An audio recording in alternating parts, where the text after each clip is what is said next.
అందరికీ నమస్కారం. నేను మీ గంటి ఉష.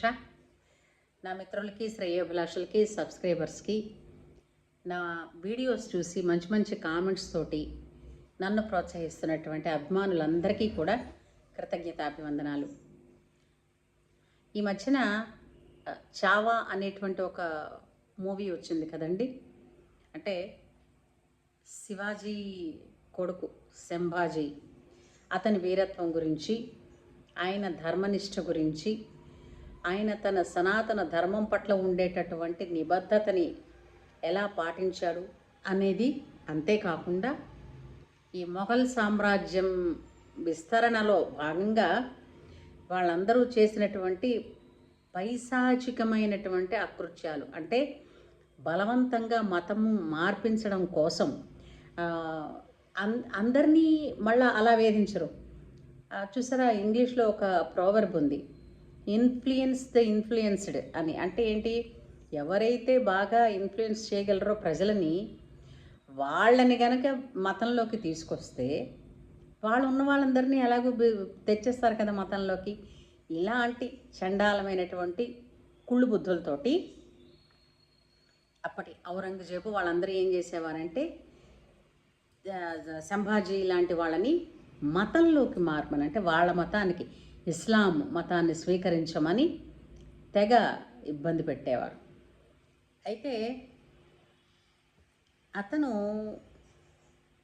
ఎంతటి పరిస్థితుల్లో అతని మీద జరిగినటువంటి దాడి కానీ, కుట్ర కానీ,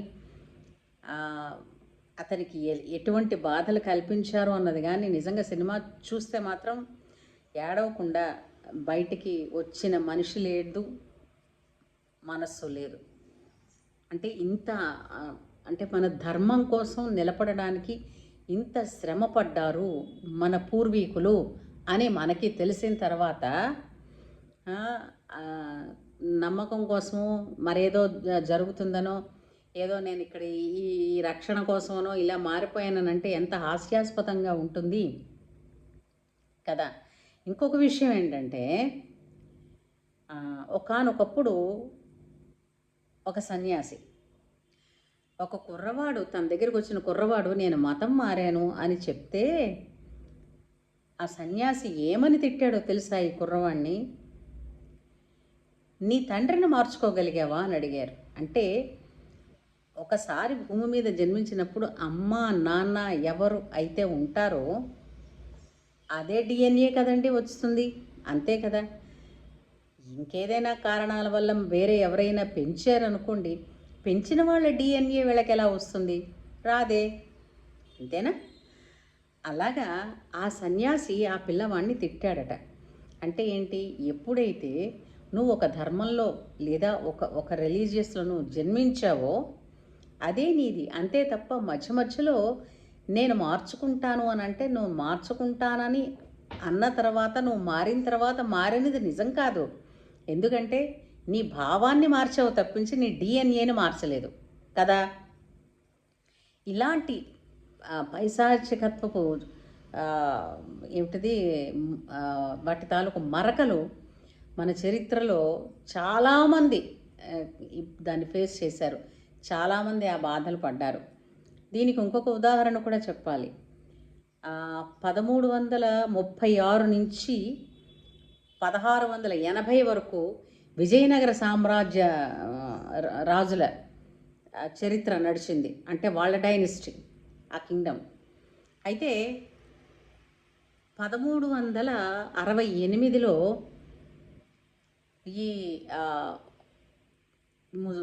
మొఘల్ సామ్రాజ్యం వాళ్ళు హోయసిల రాజ్యాన్ని, చాలా పెద్ద రాజ్యం అది, హోయసిలని ఆక్రమించి అక్కడి వారిని, అంటే దక్షిణ భారతదేశం కూడా వాళ్ళ కంట్రోల్లోకి రావాలి అని చెప్పి ఈ హోయసిలని ఆక్రమించి అక్కడి రాజులు ఇద్దరిని, అన్నదమ్ములిద్దరిని బంధించి పట్టుకుని వెళ్ళి వాళ్ళని ఎన్నో చిత్రహింసలకి గురి చేసి, తర్వాత వాళ్ళు ఫైనల్గా ఒకటి అడిగారు. ఏంటని?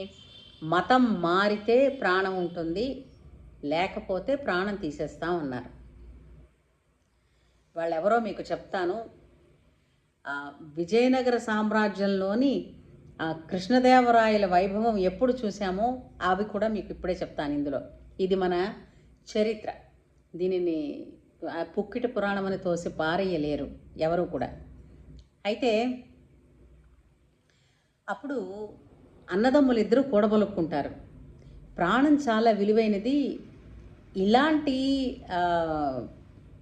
పనికి మాలిన వాడి కోసం ప్రాణాన్ని వృధా చేయకూడదన్నయ్య. మనం ఒక పని చేద్దాం, మతం మారినట్టు వీడికి చెప్దాం, తర్వాత మనం చేయవలసింది చేద్దాం అనుకున్నారు ఆ అన్నదమ్ములు ఇద్దరూను. అయితే వెంటనే మతం మారతామని వాళ్ళకి చెప్పడం అయిపోయింది. ఈ మొఘల్ పరిపాలకులకి చెప్పడం అయింది. వాళ్ళు వీళ్ళని మతం మార్చేసామని, వీళ్ళు చెప్పిన మాట విన్నారని, ఏ హోయసల రాజ్యాన్ని అయితే వాళ్ళు జయించారో అదే రాజ్యానికి వీళ్ళిద్దరిని ప్రతినిధుల్ని చేసి వీళ్ళ చేత పరిపాలింప చేయమన్నారు. చెప్పేసి వాళ్ళు వెళ్ళిపోయారు. మరి ఇప్పుడు వీళ్ళు హోయసల రాజ్యంలో వాళ్ళే ప్రతినిధులుగా ఉంటూ పరిపాలన చేస్తూ నిరంతరం వారు ఆరాధించే శక్తిని ఏదైతే ఉందో, వాళ్ళు సనాతన ధర్మంలో ఉన్నటువంటి వాళ్ళ అమ్మవారి భక్తులు, ఆ అమ్మవారిని ప్రతిరోజు వాళ్ళు ప్రార్థన చేసేవారు. మాకేమిటి కర్మ, బయటికి చెప్పుకోలేకుండా పోతున్నాం, ఎప్పుడు మేము అనుకున్నది సాధిస్తాం, నీ ధర్మం కోసం మేము పాటుపడుతుంటే నువ్వు సహకరించవా అని వాళ్ళు చేసినటువంటి ప్రార్థనలో ఏమో కానీ ఆ అమ్మవారు వాళ్ళ దగ్గరికి ఒక అద్భుతమైన వ్యక్తిని పంపిస్తుంది. అతను ఎవరు అంటే అప్పటి శృంగేరి పీఠానికి 12వ పీఠాధిపతి. ఆయన పేరు విద్యారణ్య స్వామి.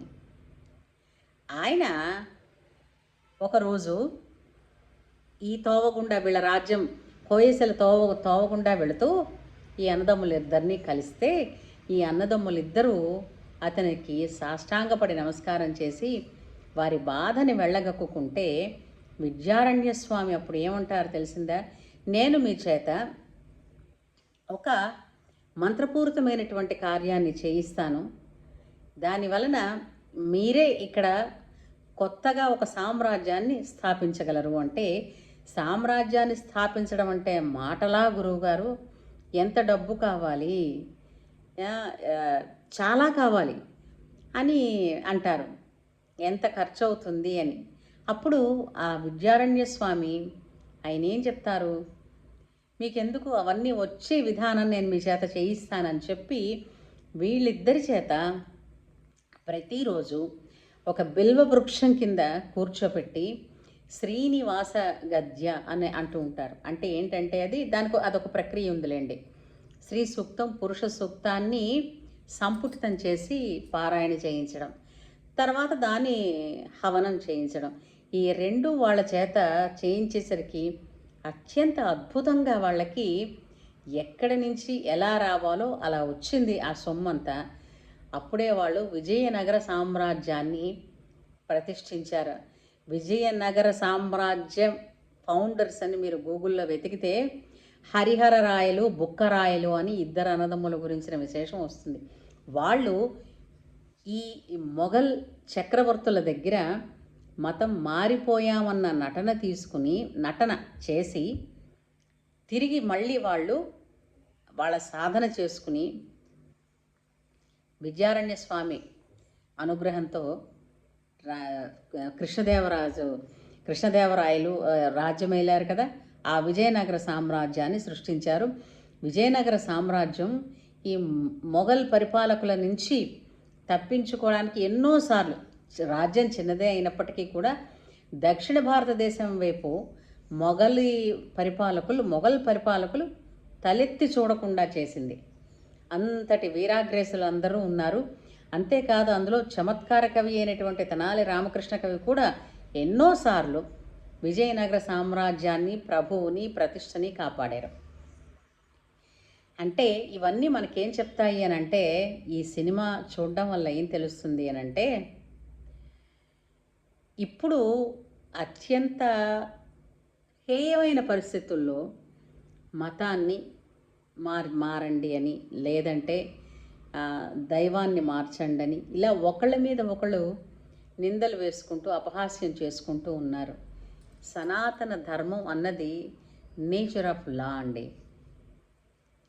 రిలీజియస్ ఒక మతం అన్నది ఏదైతే ఉందో అది ఒకరికి ఉండే ఒక ఇండివిజువల్స్ నమ్మకం, విశ్వాసం అండి.